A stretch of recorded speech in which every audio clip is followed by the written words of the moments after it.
Meeting a few people that were in the tech space and started realizing a lot of the innovation that comes from here. A lot of the innovation being out of pure defense of self. But that innovation then can spawn commercial endeavors that can be much greater than that.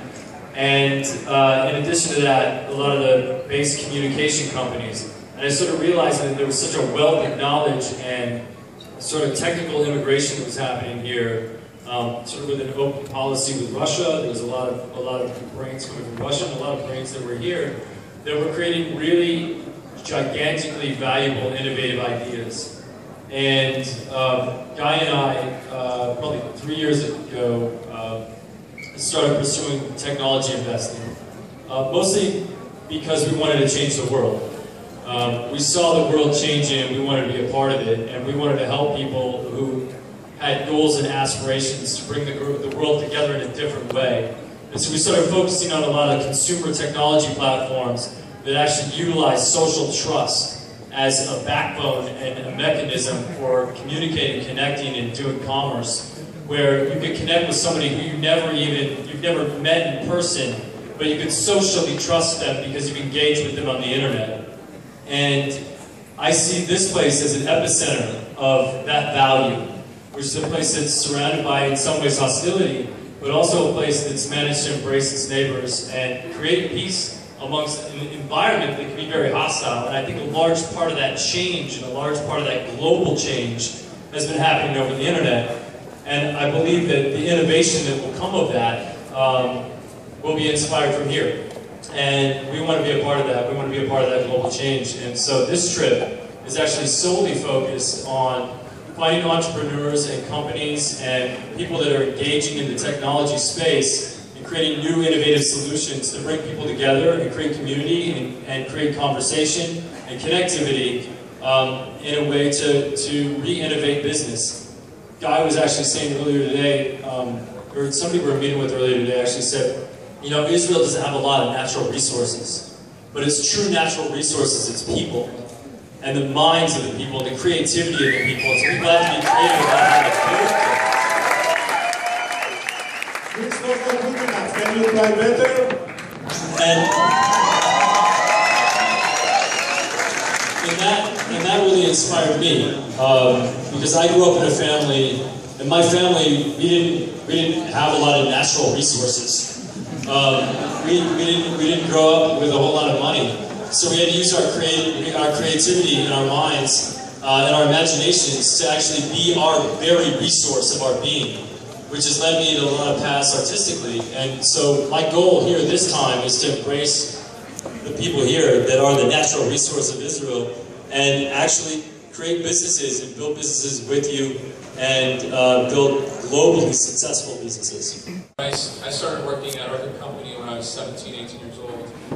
And what I loved about the music business when I started, it was full of excitement and hope, and musicians thought they were going to change the world, and it was really exciting. And I had a record company where I would sign many artists, and I would see them and just hear one song and see if they had something in them, and give them a chance to be discovered, and then help them through and market them and have them meet a new audience. So it was a really exciting time for me.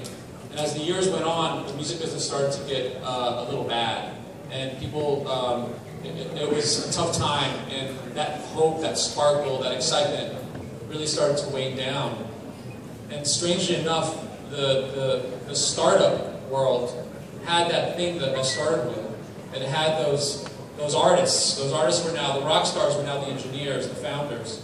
And in the same way that I could see a musician who had talent, I could feel a founder who had talent, and really see within minutes that this guy had a great idea. It's almost like a song, it's almost like an album. You're like, oh my God, this is the greatest record I've ever heard. And that's how we start. We start with that sort of excitement that we hear a pitch, and we look at each other and go, wow, this, not only the idea is great, but this guy's great. And we think we can get behind this guy, and we think we want to be part of that journey. We want to be part of that group. We want to be part of this discovery. We want to help it. And that is the same exact thing that I started with. It just happens to be many years later, and that when you walk in a room full of startups, you can feel the energy in the room. You can feel that people all feel like they're going to change the world. They all feel like that their idea is unbelievable, and they have that, and that is really exciting for us. And so that's something that we look for. To actually connect up, all the buildings and stuff. And so they laid a bunch of grass in the main field, and it was just all grass. And they waited for the students to walk through the grass and create paths in the grass. And then they went, okay, now there's paths in the grass, we know where people want to walk, let's build the sidewalks. And I think there are a lot of people, and when we talk about hacking density, that are currently walking through grass. They're hacking the solution. They're taking shortcuts and creating whatever shortcut that they can take to actually get to where they want to go. And so we look for paths that have deep density. And so when somebody shows us a company that they're building, we then go and we look at the problem and see how many people are actually going the long way to actually get to the solution. And then we can start to understand what the market vibrancy of that particular idea is. But really so that's looking at the script, and that's looking at the director. And then the next thing we look at is how marketable is this idea? And our probably biggest asset that we bring to the companies we work with is our marketing and branding abilities. And guys have marketed musicians through the years, and I've had to market a bunch of films and television shows, some of them not that good, but they still did well in the box office because we market the hell out of them.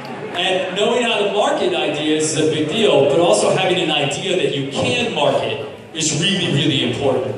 And so we think about the marketing of the idea when we're investing in the idea. And then we think about, well, how do you cast it? So who do we surround this entrepreneur with that's going to give that entrepreneur the best possible life and the best possible ability to actually create the vision that they have in their head, or the game plan that they have, the script that they have laid out in front of them. And so we try to surround them with other investors that bring values that maybe they don't know. You really, the smartest guy in the room surrounds him with a bunch of people that know a lot of stuff he doesn't know, and the best at knowing those things. And so we try to create a good surrounding cast for an entrepreneur with the other investors and the other engineers that they bring into their company. And so it's really not that dissimilar when you look at the film industry and you look at helping entrepreneurs build companies, which is what we do. A severe Series A crunch that a lot of companies are getting into. They get seed funding from a friend or from somebody that they know. They sort of build an alpha product. And then don't have time to iterate on the product before they start running out of money. And then there's very few Series A investors that are jumping in. I think one of the things that's important that I actually think creates that Series A crunch, a lot of times, like today we saw an extraordinarily innovative idea, like something that honestly I feel like could be groundbreaking just from a straight idea capacity. And I feel like the tech behind it was really strong tech. Like I feel like the code that was written was really good. I feel like the way it was written was good. The interface was probably 50-50. The UX was a little 50-50. The founders were all right, not great. But the biggest problem that they had is that they were already so overcapitalized, and they'd given away probably like 60% of their company, and they were just getting to their Series A. And so the founder incentive had already been kind of eroded from this company. And I think the founders were probably holding like 30% of the company. And you know, when you look at a company to invest in, you're looking to see, you know, one, of the founders good? Two, is the idea good? Three, are they going to be able to go the long haul? Because a lot of times these are like 5-year commitments for us, right? Like, we're taking our money and we're throwing it down and we're going, okay, in 5 years, we'll see. And if somebody's already like 2 years or a year into something and they've given up 60%, 70% of their company, they don't have enough room in their cap table when it comes time to start hiring really great engineers, because really great engineers want a piece of your cap table, and they're going to want, you know, a point in the company or 2 points in the company. And then you come in and you go, okay, well, we'd like to put money in. Well, if we put money in at this stage in this company, now you're going to be down to 25%, and you're only in a Series A, this is going to take a Series B, C, and a D, even to get you to the point where you're at acquisition or you could go public.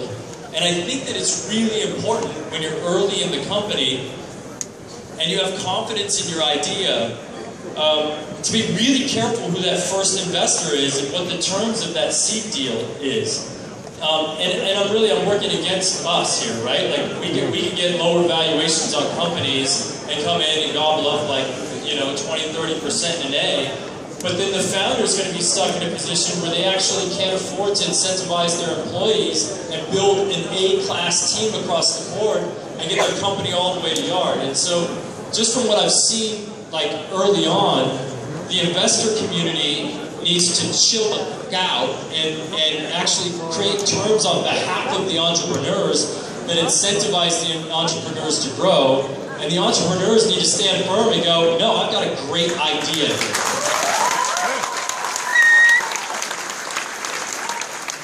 And then the entrepreneurs need to start thinking about things like Kickstarter and things like Indiegogo and things like going on Angel List or Founders Fund or Founders Club and actually start posting your companies so slightly more sophisticated investor communities and early at the seed stage can see your company and put capital in at a valuation that actually leaves you with a cap table that you can grow from.